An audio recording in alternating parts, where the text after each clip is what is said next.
The 2021 MLB trade deadline is fastly approaching, and we have got a rumor to talk about in today's video. I don't think it's much of a rumor. I think it's something that's legitimately going to happen, and that's going to be that the Cubs are going to be sellers at the 2021 July 30th trade deadline. So that's what I'm going to talk about in today's video. But before I get into this video, 92% of you that watch these videos are not subscribed. So go ahead and get your life together and hit that subscribe button, turn notifications, and leave a like on this video. Subscribe, turn notifications, and leave a like. The 2021 MLB draft is tomorrow, and we've got a ton of content coming out post-draft. And yeah, let's go ahead and get into this video. So, a rumor came out that says that the Cubs, after this 11-game losing streak of theirs, intend to be sellers this month. Chris Bryant and Craig Kimbrel appear to be the most likely trade candidates, though others such as Anthony Rizzo and Javier Baez could also be available, probably if the right offer is there. And this is very interesting here because I've been saying that the Cubs need to sell for a long time. They won the 2016 World Series back in the 2016 World Series, and that was huge. Like, the Cubs hadn't done that. It was over 100 years, I'm pretty sure. But there's a certain point where those core players from that 2016 World Series championship are just not going to win like that anymore. And it's not because that they are worse players now. It's just because that same team put out for 4 straight years is just not going to work. You just cannot put the same team out for 4 straight years and expect winning to come on in Chicago. And that was the big thing here with the Cubs. The Cubs are currently in third place with a 44-45 record right now, 2-8 in their last 10 on a 1-game winning streak. But they lost 11 straight, and the Cubs, this needed to happen.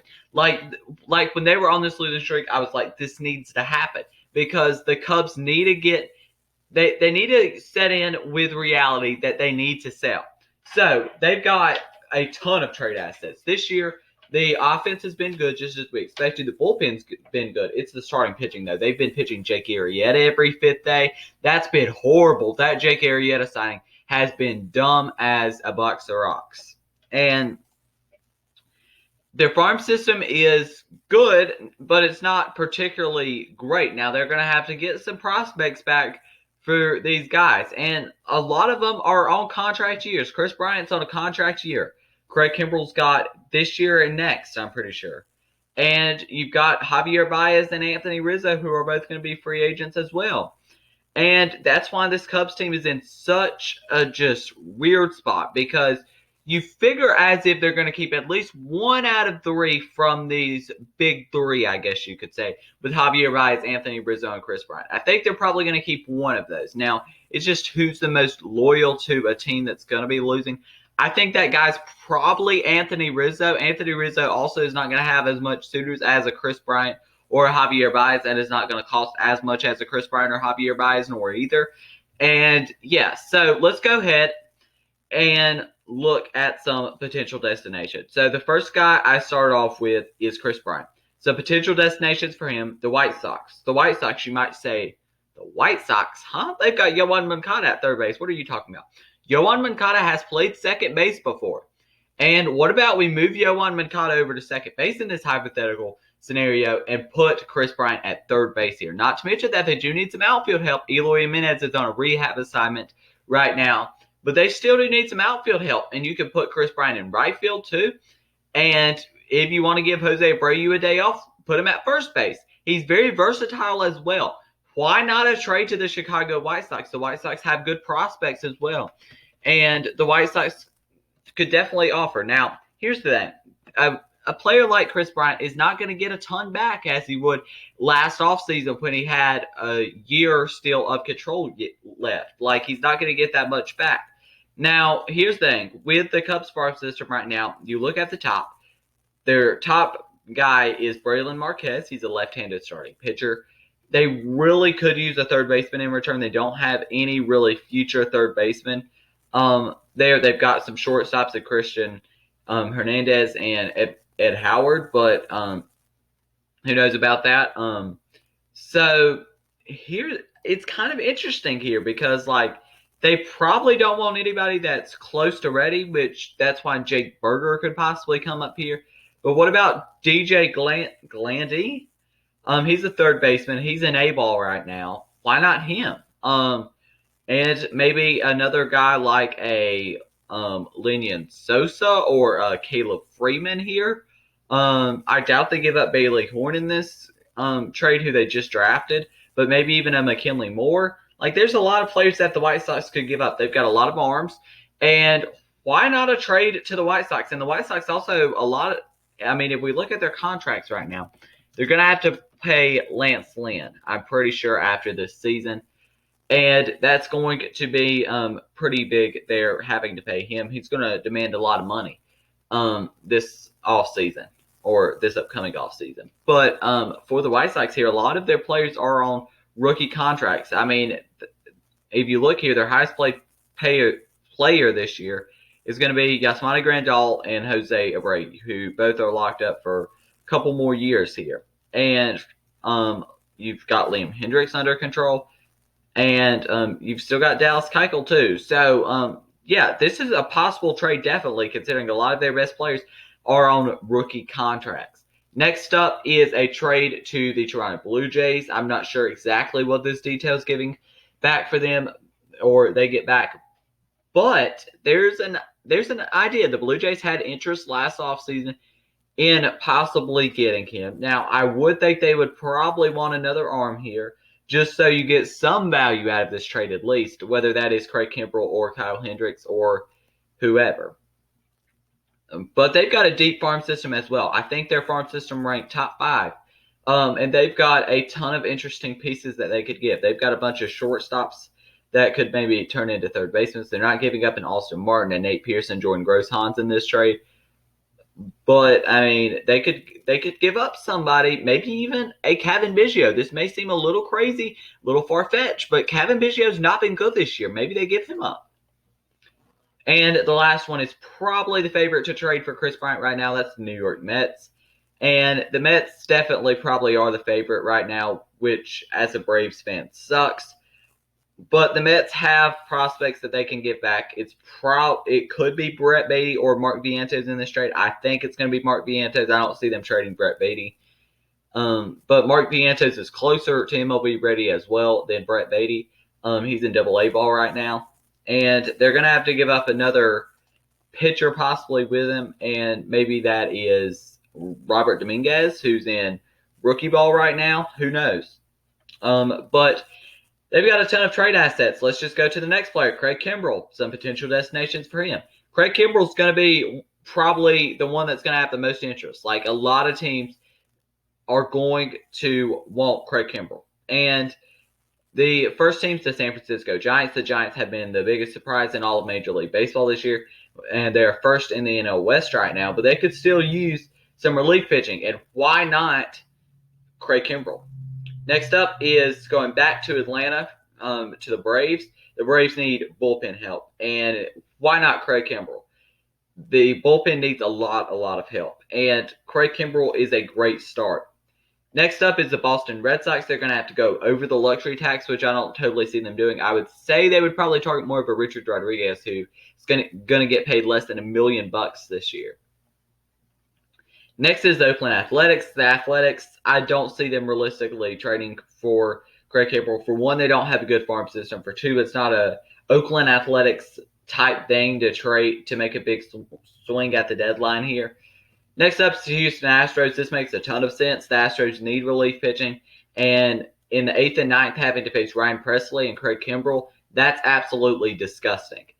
One that might be the favorite here, and I would love to see personally, is to the Toronto Blue Jays. The Blue Jays need starting pitching. They need relief pitching. Now, the relief pitching is much more of a need, I would say. They got Trevor Richards back in a trade with giving up Rowdy Tellez, which I think was a good trade for them. But another one that might be my sneaky one, and this sucks to say, but it's the Philadelphia Phillies. Now, their GM or whoever it is, Dave Dombrowski, he used to be the Red Sox.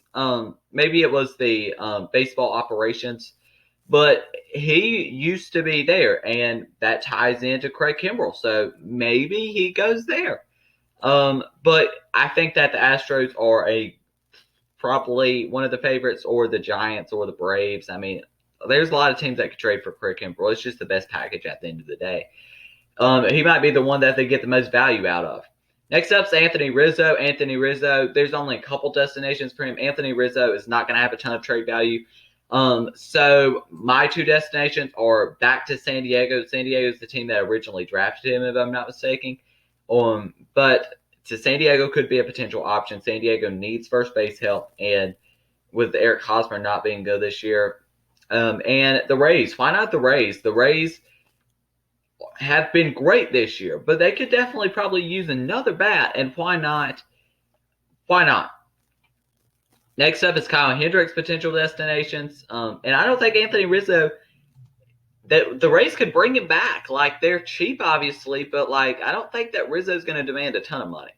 Next up is Kyle Hendricks. He's going to be another guy that's going to get a lot of attention. Teams are going to be calling their phone about him a lot. So a couple teams for him. Blue Jays are definitely one. The Angels as well could be one. The Angels, if they're getting him, they're not really – it's not a big buy this year move, but it's a move that could help them next year. Next up is the Braves. They could use him. Like, he could be a good number 2 or number 3, and that would really help them a lot. And Tampa Bay as well. I don't see that Tampa Bay's probably not going to go the Kyle Hendricks route, but he's a potential destination. Javier Baez, potential destinations. What about to Oakland? The Athletics make a ton of sense here. The Athletics are ranked worse than all of shortstops this year, and Javier Baez could be a potential option. Another option is the Yankees. The Yankees need shortstop help. Gleyber Torres is just not it. Yankees fans need to realize this, and they can give their famous package of Clint Frazier and Miguel Andujar back. And another guy that I've been preaching that kind of needs to be traded for a while now is Wilson Contreras. Wilson Contreras, some potential destinations for him. What about to Miami? The Marlins had interest in him last offseason. That could be a potential destination. The Blue Jays also. The Blue Jays need help as far as catching goes with Danny Jansen and Reese McGuire behind the plate. The Padres are another team that could use some behind-the-plate help. The Braves as well this year. Now, I know Travis d'Arnaud hasn't been healthy this year, but it could make a lot of sense to trade Wilson Contreras possibly for his brother William Contreras. And the Astros as well could be another potential destination. Now, there's a couple more players that could be traded. Ryan Tepera could be gone. But MLB.com had an article like 6 Cubs trade ideas here. So they had one that said the Giants get Craig Kimbrel for Kyle Harrison, Caravan Castro, and Jalen Davis. So a team that I'd interested there. They had one that was titled "Welcome to the Mets for Real this time" for Chris Bryant going to the Mets. They would be giving up Mark Vientos, Alex Ramirez, and Junior Sanchez. I like that trade. You've got the Yankees go for it. Cubs land control of Slugger. In this one, the Yankees get Andrew Chafin and Anthony Rizzo for Luke Voigt and Oswald Peraza. I don't see this happening, not a bit. Here's one that the Cubs and Brewers make a trade. Now, I would love the idea of Chris Bryant going to the Brewers, but I just don't think it's going to happen because of them being in division. Chris Bryant for Aaron Ashby and Jefferson Curo. But another one they had was Craig Kimbrel to the Blue Jays for Miguel Herrelado and CJ Van Eek. And, yeah, those were kind of their 6 trades. But, yeah, the Cubs are going to be selling. They've needed to sell for a while, and I'm glad that they're finally selling and finally just stepping into reality here and knowing that they need to sell. They're not a good baseball team. Jock Peterson's another guy who could be traded. A lot of teams could be interested in him as well. But they need to booster up this farm system. The farm system is good, but they need to booster it up quite a bit more. And if they could get some prospects back for these guys. Now, I think, like, you're going to have to try to, like, get the best players possible back with some upside as well in these trades because the Cubs, they're three, like Chris Bryant, if he had been traded last offseason, he would have a ton more trade value than he has now. Craig Kimbrel has a ton of trade value, but you're not going to be getting elite prospects back for a relief pitcher, I don't think. Kyle Hendricks is going to get you a good prospect back, but I don't know about a great prospect. And the Cubs really need to they need to take a couple of years, and they just need to kind of regroup, and they need to kind of have an ETA set of 2024. We saw them trade Yu Darvish for a bunch of 19-year-olds last offseason. And that's maybe what they need to do. Some guys with some upside, that could make some sense.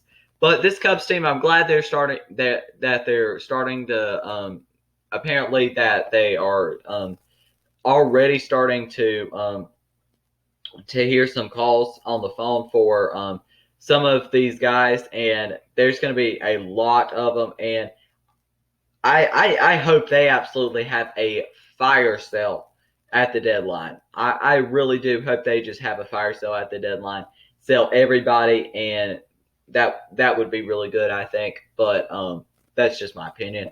So yeah, that's going to be the end of this video. If you enjoyed it, make sure you leave a like, subscribe, and turn notifications, because like I said, 92% of you that watch these videos are not subscribed. So go ahead and get your life together and hit that subscribe button, turn notifications, and leave a like. Thank you for watching, and peace.